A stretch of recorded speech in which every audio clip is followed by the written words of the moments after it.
Welcome to my channel. Ako po si Aiza at mahilig din po ako sa mga halaman. For today's video ay magpa-plant haul po tayo. So kung bago ka lang po sa aking channel, please do like and subscribe at pakiclick na rin po ang notification bell para updated po kayo sa mga videos na i-upload ko. So tutok lang po. So guys, medyo matagal na ulit tayo bago nakapag-upload kasi medyo naging busy, back to work na po tayo. At ngayon lang ulit ako nagkaroon ng time na ma-vlog kasi panay din kasi po yung ulan dito po sa amin. So ngayon kasi may mga bago akong purchase, kaya gumawa po ako ng video para sa mga ito, para magkaroon po kayo ng idea kung magkano na po sila ngayon. So ang sarap po talagang mamili ngayon ng mga halaman guys, kasi sobrang mura po nila ngayon guys, compare po yung mga price po nila nung pandemic. So ngayon sinasamantala po natin yung pagbili kasi sobrang mura na po talaga sila. So yung mga dating premium plants ngayon nagiging common na, although maganda pa rin naman po silang i-collect. So meron akong nabili dito guys na mga 7 plants lang kahapon. So gusto kong i-flex at gusto ko pong i-share kung magkano ko po sila nabili. So guys, first po sa aking list, ang nabili ko po ay itong si Alocasia Bambino. Ito siya guys. So maliit lang po ito, hindi po siya lumalaki. So si Bambino, ayan po ang kanyang details. Ayan, juvenile po kasi siya. So baby pa siya. So hindi pa gaanong halata yung mga guhit-guhit niyang ganyan. So ayan, sobrang mahal din po kasi nito during the time of pandemic, itong si Bambino. Kaya si Alocasia Angel Wings lang yung meron ako dati. So ngayon, nabili ko na itong si Bambino. Isa ito sa mga wishlist plants ko noon. So ngayon, nabili ko po siya ng 100 pesos. Yes po guys, 100 na lang po siya ngayon. Ayan, 100 pesos. So yung lash po nito is mahal pa rin naman po. So ayan, so green up ko na po itong 100 pesos na Bambino. So napakaganda po niya guys, ang cute-cute po niya. Yan. So nagko-collect din po tayo kasi ng mga heart-shaped plants. Ayan guys. Next po ay ang ating silver satin pothos. Ito, gusto ko pong magkaroon ulit ng ganito. Although nagkaroon na po ako nito at hindi ko po sure kung meron pa siya dito sa garden kasi napabayaan ko po siya guys. Alam ko may konti pa yata dyan, pero bumili pa rin po ako ng bago kong silver satin. Ito ay family siya ng pothos or ng Scindapsus. Ayan. So napakaganda rin kasi po ng details ng ating mga silver satin. Ayan siya guys. So nakabili po ako nito guys during pandemic. So medyo mahal po siya, 200 yata guys yung isang pot. So ngayon nabili ko po siya ngayon ng 20 pesos. Ayan, napakamura niya guys. So 3 puno na siya. Pwedeng paghiwa-hiwalayin. Ayan, para pero mas maganda yung mas makapal siyang tingnan, yung compact siyang tingnan. Ayan guys, ang details ng ating silver satin. Ayan, napakaganda niya guys. Para din siyang pothos. So nag-trail din po siya. Ayan, pwede siyang hanging plants. Pwede rin po siyang ipol. Ayan. So, 20 pesos ang kapag guys. So, kung may nagbebenta na ng 20 pesos, i-mine nyo na po. Kasi napakamura. Ang mahal po nito ng pandemic. Ayan guys.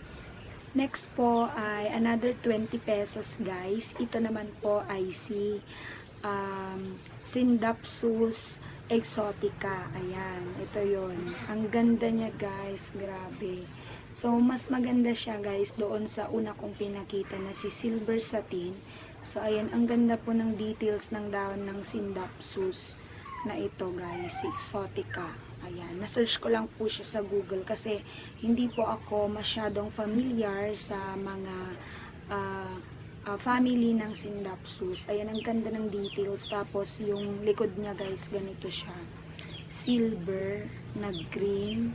Ayan, para rin siyang nagve-velvet na ayan.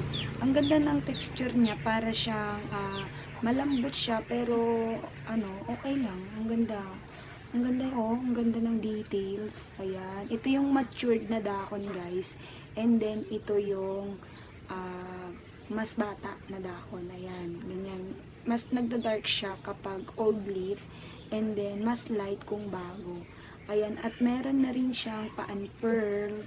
Ayan, guys. Mayroon siyang pan-pearl na dahon. Ayan, oh. Grabe, 20 pesos, guys. Akalain mo yun. So, mas mahal to talaga noong pandemic. So, maganda siyang ipole. Ayan. Maganda siyang ipole kasi mas malaki po yung dahon niya compare doon kay sa tin. Ayan, si Sindapsu. Sobrang ganda, guys. Ayan. Oh, 20 pesos lang yan, guys. Oh. Pack. So, next po guys, ay isang variety po siya ng Sansevieria. So, ang cute niya guys. So, grabe, cute-cute niya. So, ito po, ang pangalan niya po ay si Honey Eye Curl or Honey Curl. Ayan, na-search din po natin siya sa Google. So, ang cute niya guys. Nagka-curl po yung kanyang dahon dito po. Ayan. And then, mayroon din po siyang variegation. Ayan, napakaganda. Parang ang ganda-ganda niyang ilagay sa maliit na pot. So, ang cute niya, oh. So, ayan, nagugustuhan ko na rin po kasing mag-collect ng mga Sansevierias. Yes po, yung mga maliliit po na Sansevieria. Maganda po silang i-collect. So, gagawa po ako ng separate videos ng aking mga sanse. Ayan. So, ito po yung aking new baby, ang aking new sanse. Ayan, napakaganda. Tignan niyo naman, guys. Look at the details, guys. Oh, nagka-curl talaga siya. Ayan. So, bago ko makalimutan, nabili ko po pala ito ng 75 pesos. Yes, 75 pesos lang po to, guys. Sobrang cute, sobrang ganda niya. So, maganda po siyang ilagay sa mga center table, yes, or sa mga table sa office, kasi ang ating mga Sansevierias ay mga air purifier plants. So, pwede sila sa indoor and outdoor. Ayan, nagbubuga sila ng malinis na hangin. Ayan, so mag-collect po tayo ng mga sanse, guys. Ayan, ng twirl. 75 pesos lang yun, guys. So, kung marami kayo nito sa lugar nyo, baka mas mura pa sa inyo. So, ayan. So, sa halagang 75 pesos, meron ka ng magandang klase ng Sansevierias. Ayan, guys. So, next naman po ay ang ating fiddle leaf fig. Ayan, ang ating fiddle leaf fig. Okay, so nabili ko lang po siya, guys, ng 100 pesos. Ayan. Ito siya. Maliit lang siya, guys. Ayan, maliit siya. Budget meal lang siya na fiddle leaf. O para siyang para siyang rubber plant. Kasi parang puno siya eh. Puno ito eh. Nagiging puno po ito katulad ng rubber plant. Anong first time po nito, hindi ko po siya, marami na akong napanood na ganito sa mga live selling. Medyo hindi ko siya talaga pinapansin. So, inuuna ko talaga yung mga rubber plant, guys. So, nung, nakailang rubber plant na ako. Ayan, so, ngayon, doon sa pinagbilan ko nito, may budget meal siyang fiddle leaf. So, ito na-mind ko na siya, guys, na bili ko na siya kaagad. Kasi, mura na siya sa price niya. Ayan. So, hindi ko siya type. Sa totoo lang, hindi ko siya type nung una. Or, kahit noon. Kasi, kasabayan niya yung mga rubber plant. So, hindi ko siya pinapansin. Kasi, parang ordinary yung dahon lang naman siya, guys. So, ayun. Pero, pag compact pala siya, ang ganda pala niya. Ang ganda pala niya, guys, pang indoor. Yes. So, ang ating mga fiddle leaf ay maganda po siyang pang indoor. And, air purifier din po itong mga to, guys. Ayan. So, kala ko dahon lang siyang ganyan. Ayan, nagpo-focus. Ayan, guys. So, green up ko na itong ating fiddle leaf. So, kung meron kayong makitang mas mura pa dito, bilhin nyo na po, guys. So, next naman po, guys, ay ang aking PV or Philodendron Paraiso Verde. So, ito si Paraiso Verde na naman, guys.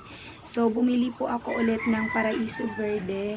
So, sa mga nakapanood po sa mga previous video ko, namatay po yung aking napakaganda at napakalaki na PV or Paraiso Verde. So, ayan guys, sobrang lungkot. Ang laki na nun guys.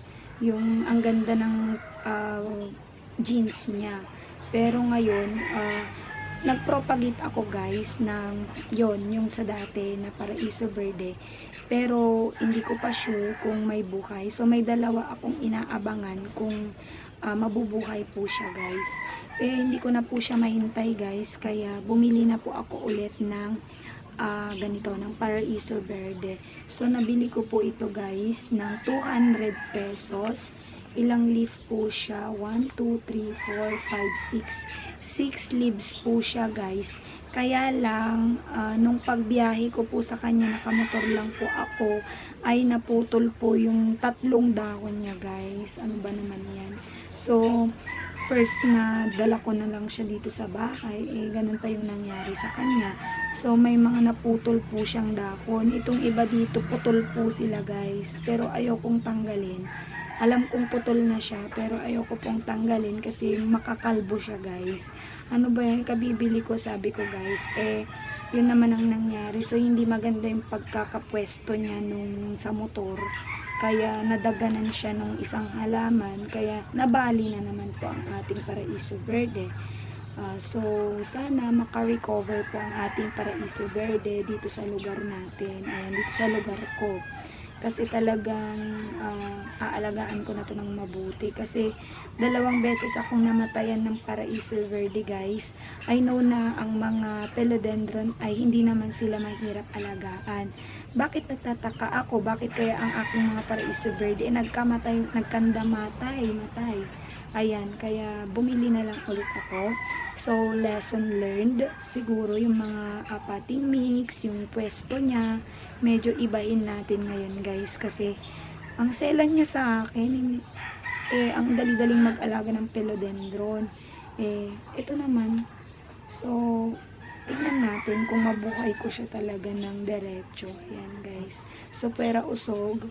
Sana nga magtuloy-tuloy na ang ating Paraiso Verde.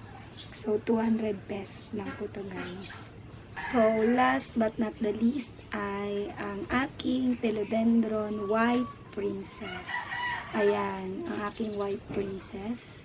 So, hindi ko lubos maisip na magkakaroon po ako ng White Princess kasi sobrang mahal po nito guys nung panahon ng pandemic. Yes po, umabot po siya siguro mga 20k or mahigit pa dun guys. So, 20k or 15,000.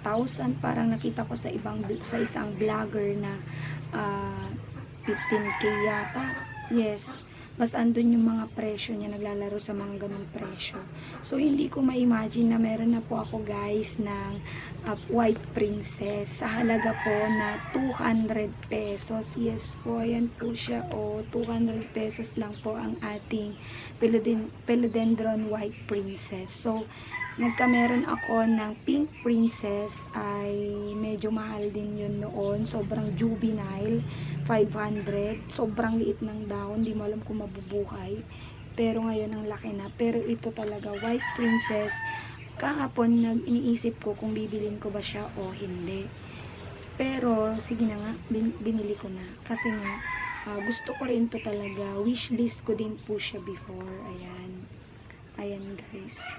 Ang ating Pink Princess. So, maganda po yung kanyang variegation. Ayan. May variegation po yung mga dahon niya. At saka makikita din po guys yung variegation po sa stem. Ayan. Pag may white po yung stem ay meron po siyang variegation. Ayan. Si Philodendron White Princess. So, 200 lang to guys. So, akalain nyo may 200 na Philodendron White Princess. Ngayong 2023. So, ayan. Diba? White Princess. Ito po yung details niya. Ayan. Sobrang ganda guys. Ayan. Ang ganda. White Princess. So, itatanim na ko na po ito after natin mag-vlog. Ayan. Sobrang ganda. So, that's it for today's video. I hope na nagkaroon na naman po kayo ng mga bagong kaalaman. So, don't forget to like, share, and subscribe. Thank you for watching po. God bless. Ingat!